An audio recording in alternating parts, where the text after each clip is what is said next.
Ladies and gentlemen, welcome to the DRich Show, where we talk anything and everything crypto. Now, here's your host, DRich.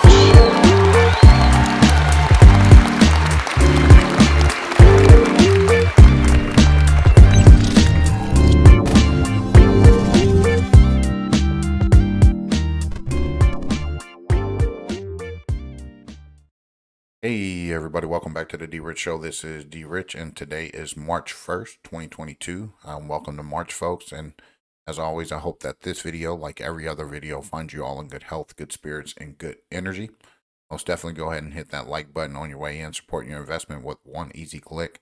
Thank you guys for tuning in to yesterday's video and things like that. So again, I appreciate you all. Thank you for helping the channel grow and grow. I always say that, and I mean it. So anyway, on today's video, we're going to be talking about Tranglo, who enables ODL, and Russian central banks ready with an alternative to SWIFT mechanisms and banking features. So we're going to go over that today and talk about some things that might find interesting when it comes to trying to connect some dots and see where we are with this geopolitical stuff and how it might play a role in them implementing things here in the future. So at any rate, we are going to get into the CoinMarketCap as we starting to see some upward momentum in the market. But as always, we're going to proceed with caution over here. So we'll look at it, and here we go. CoinMarketCap. All right, folks. So here we go again with the CoinMarketCap. We got Bitcoin's dominance 43.1%, 18.3 for Ethereum.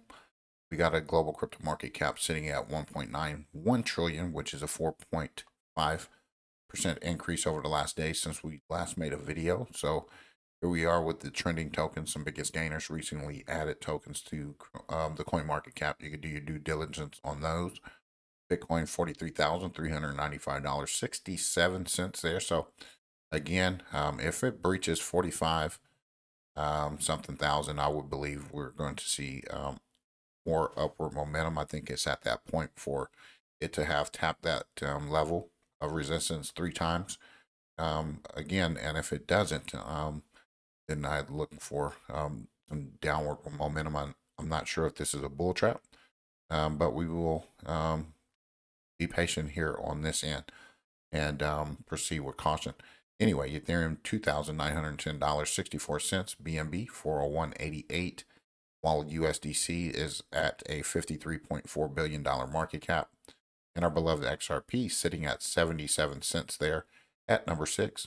And again, I always say that you should be acquiring and accumulating as much as you can at these low prices. Terra Luna, $87.89. Cardano dropped all the way to number 8, where it is at 95 cents, almost 96 cents there. Solana, $96.64. And rounding out the top 10, we got AVAX, which is another one of my favorites, $84.91.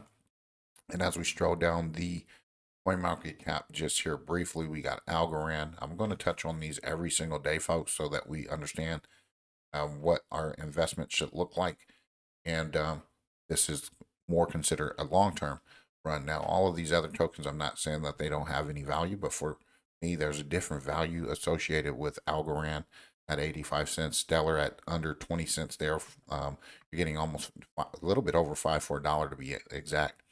Hedera Hashgraph 22 cents.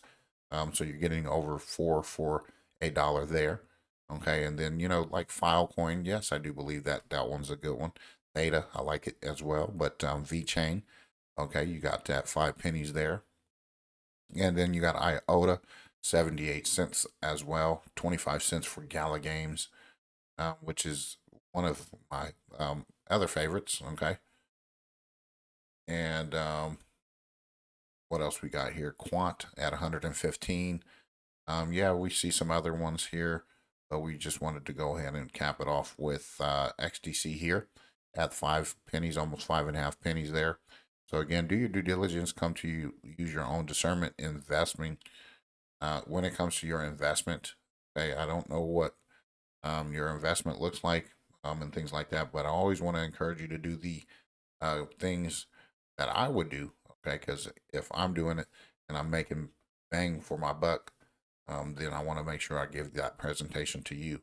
And I'm also taking positions in Qtum, okay? And if you want to store that on your ledger, you can do that as well. And I think Qtum is going to have a huge year this year.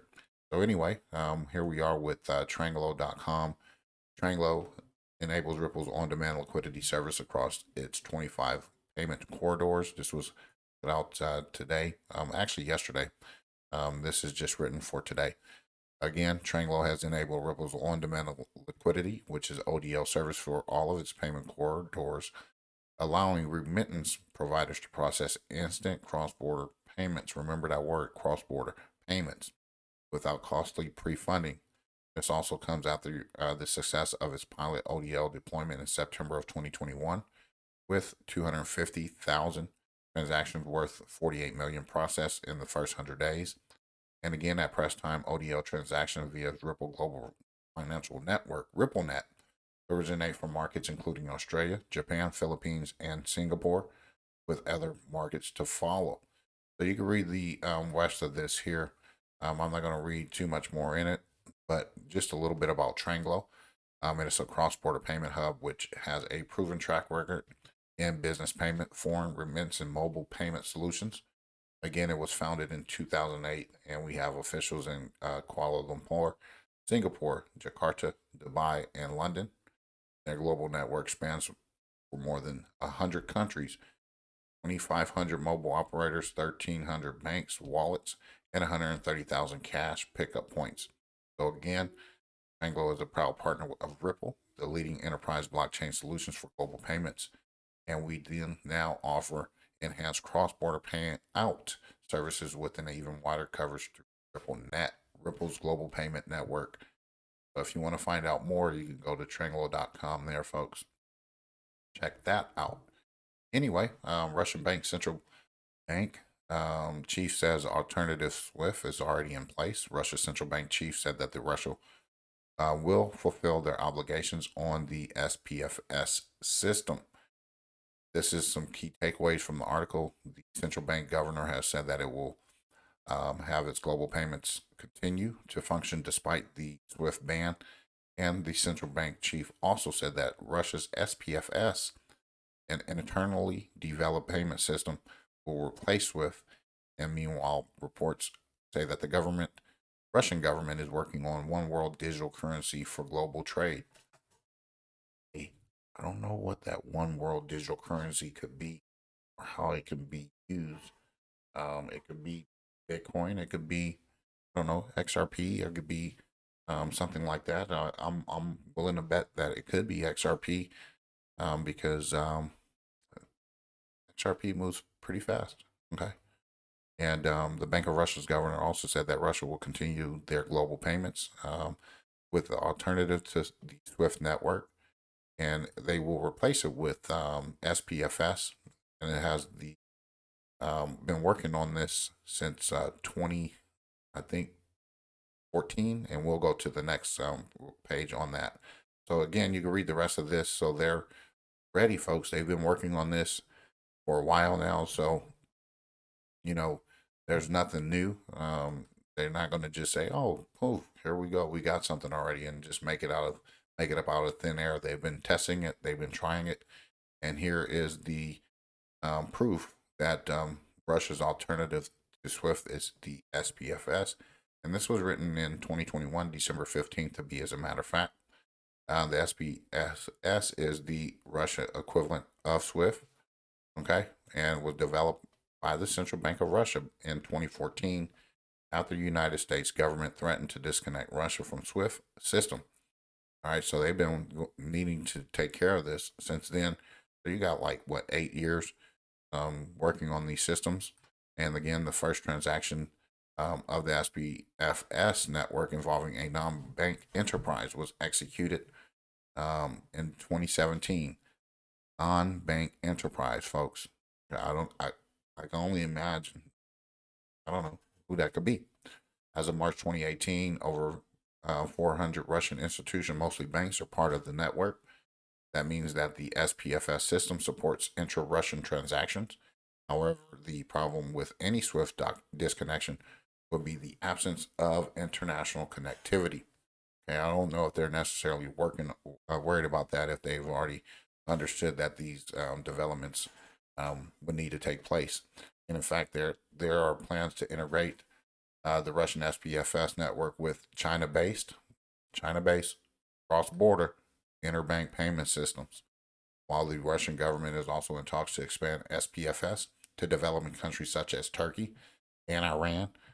Since 2019, many agreements have also been reached in the link to SPFS to other countries' payment systems in China, India, Iran, as well as the countries within the Eurasian Economic Union, which includes Armenia, Belarus, Kazakhstan, Kyrgyzstan, and the EU also has free trade agreements with Serbia, Singapore. Wait a minute. Can we wait? Let me go back here real quick.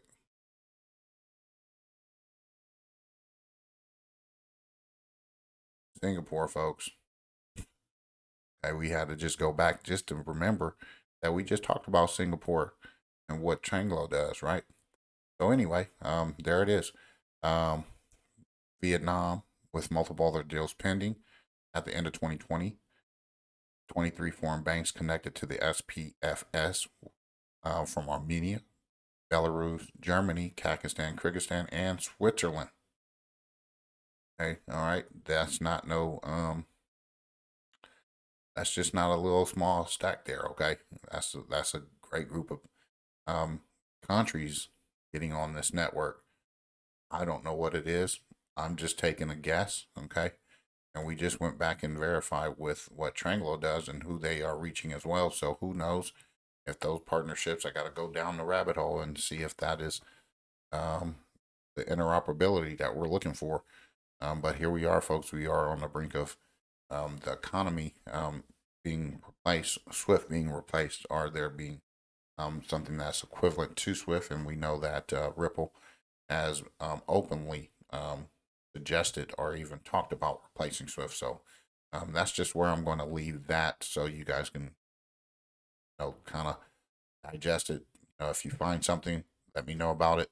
Leave me a comment in the comment box. I love to hear from you, because maybe I'm not seeing something as clear as what these guys are painting for us. So we'll see. We'll see what happens. So anyway, here is Ukraine that tweeted out that it was now accepting cryptocurrency donations in 2 days. 12 million worth of Bitcoin, Ethereum, and USDT poured in.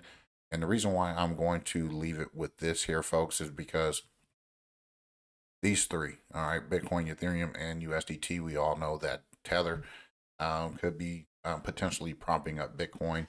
It may not have the 1-for-1. Okay, so if you do an audit, they might not have what they suggest. And I think it also has something to do with Evergrande as well. And we also see Ethereum being propped up with the Ripple lawsuit. So we see those things in the news. And now with Bitcoin, they're going to use this as a word, a means to say, oh, it funds wars, it funds this, it funds that, and things like that. So again, keep your eyes on these three. These three tokens are very vital to what we might witness as some sort of possible heavy, huge fine for Ethereum, or I don't know what else. Because I mean, I'm not saying Ethereum is bad, because it's produced great return with some of their tokens on the ERC20. Bitcoin, I've really never dealt with it, so I don't know. But for them to continue to use Bitcoin as something funding wars and criminal activity, yeah, we do that with US dollars or any other fiat currency. That's true. But this is just their scapegoat for everything. So again, keep your eyes on that when it comes to these tokens and the assets, and how it might relate to some other geopolitical things, financial things, and news like that. So there you go. Anyway, folks, before I go, I wanted to just drop this little nugget on you guys. Today, I have decided that today is the day that I am going to put in my resignation at my job effective immediately. And the reason why, I won't explain it, but for the most part, when you are not happy and you're not satisfied with what you're doing, you need to make a decision. Sometimes tough decisions need to be made, and I've made those tough decisions in my life before, and this is like no other. When you are kept away from your home, um, you know, 5 days out of the week, and you're not able to do the things that you love to do, that you really want to do, which is spend time with family, spend time with your children, your dogs, and things like that. Those things that I like to do, and I like my freedom. I like to do what I want to do. Working on my health is been primarily important for me this year, and I kind of let it slip away. And you know what? It is my responsibility to take that into my own hands. And for me, walking away, there's some other things that's making me walk away, and that is perfectly fine with me.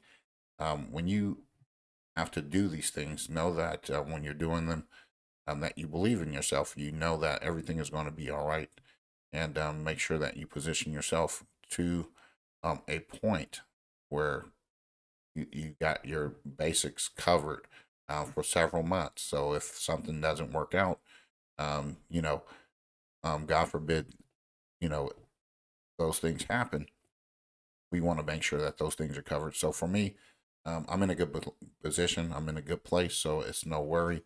You know, I wanted to kind of go and, you know, experience working here in Nashville. And, you know what, for me, you know, my health, you know, me being tired, not being able to go to my kids' baseball games or military events, those things are important to me. So I want to make sure that I'm able to participate. And, you know, your children are important. Family is important.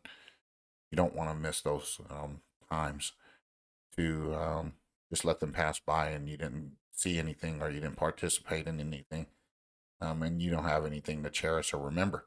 So again, I just wanted to leave that with you. This is not like a pity party or anything. Don't feel sorry or anything like that, because I'm excited. I'm upbeat. I get to spend more time working on my house. The house projects need to get done. Working on the channel is important to me, making sure that I put out best content available. Continuing to try to improve and work on different things. Now I got so much more time. So now you guys get to keep me accountable for putting out that type of content, to making sure that I'm doing the best, making sure I do some upgrades. I'm going to continue to working on my roadmap for 2022.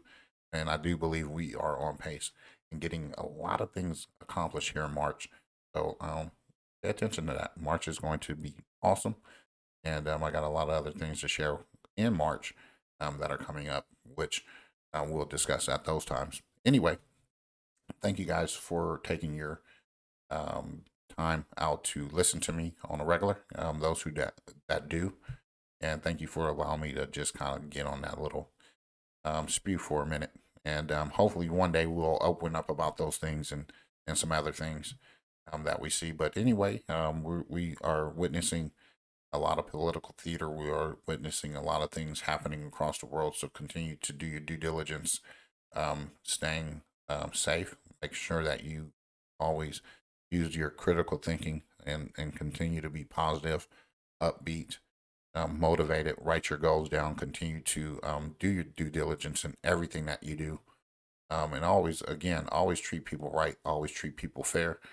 And sometimes you might disagree with folks, but you know what? Sometimes you got to have enough resolve to get over it rather quickly, so that you can become mild-mannered and tempered enough to deal with people, even if you don't really agree with them. So anyway, have a great rest of your evening, your day, your afternoon, wherever you may be.